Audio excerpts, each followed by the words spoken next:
Hi everyone, it's Felice Rollins from College Momentum. This morning I was asked to come speak at a senior breakfast at Potomac Senior High School in Woodbridge, Virginia, and it was great. All the seniors and some of their parents were able to come and hear all kinds of things that they needed to be ready for senior year. They got lots of information about graduation requirements, how to get your yearbook, when graduation was going to happen, senior trip. And it seemed like most of the students there are very overwhelmed with the amount of information that they get. I also get a lot of phone calls at this time of year with parents and students going, "Oh, school's almost starting. I feel like I'm behind. Is it too late?" Of course not. It's not too late to get your college planning time in, even though you have a lot to do. So what I did this morning was give them sort of a list of things that they could do between now and the time that school starts. For many of the students I work with, they go back in about a week and a half.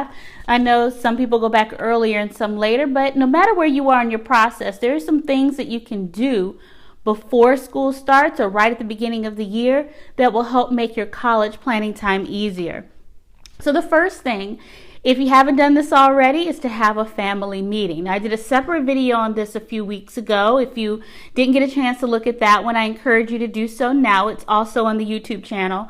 That is when the parents, the adults in the family get together first and talk about many of the things surrounding their plans for college, including the financial piece. And then they have a meeting with the students. So I encourage you to do that before senior year starts, and that way you step off on the same page and everybody knows what everybody else is planning. Then for the student, I suggest you look at your calendar, get a sense of what's going to be happening during the school year, and find 2 hours at least that you are going to set aside specifically for college planning. This is time that you don't use for other things. Even if you have homework, you know that this is just your college planning time, and you can use it to narrow down your list of colleges, some of the things we're going to talk about here today, and to do your scholarship planning and applying. The next thing is to get your list of colleges narrowed down. You don't need to wait until you go back to school to get a good working list.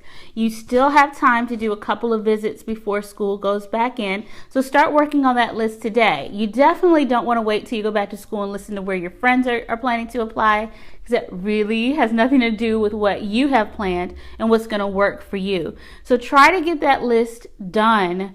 At least have a good list going, some basic ideas about where you're planning to apply before school even starts. This is also a good time to create a resume. A resume is not the one you're going to use to go get a job. It's the one that you are going to use to help your teachers and your counselors who are going to be writing your letters of recommendation, help them to get to know you a little bit better and know the things that you've done outside of the classroom but that they may not know already. This is also what you're going to use when you're filling out your college applications and scholarship applications. You have a list of everything you've accomplished since the 9th grade so that you don't have to recreate that list every time you're filling out a new application. You can write that resume now and include the things that you're planning to do during senior year. Include that in your list. You can also go to the Common App. It's open already for those schools that you do have on your list that use the Common application. Go to commonapp.org. You can start filling that out now. Some of those things are not going to change. You put in your name, address, your phone number, some of the schools you're interested in. You can just start with one and add more schools later. And at least you're starting that process. You can also look at the prompts, the writing prompts on the Common App, so you can start working on the first draft of your personal statement or your essay. If you start working on that now, when you get to the point where you're ready to send that off, you don't have to try to write it all in one day. You have a little bit more time to think about what you're going to write. Some of you may be working on that in your English classes.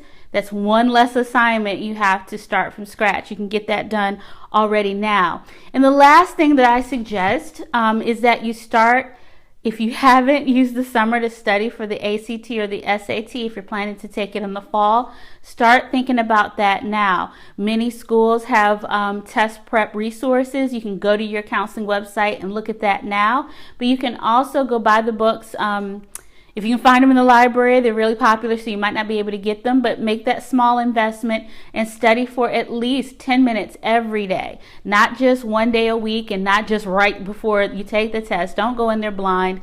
Study a little bit for the test every single day, and that way you'll be ready for it. Now, if you take these small steps, just do a little bit every single day, a little bit every week, you'll be way more prepared and ahead of the curve when fall hits in full swing and you've got a full load of classes, you've got your activities, and you've got to start thinking about college planning.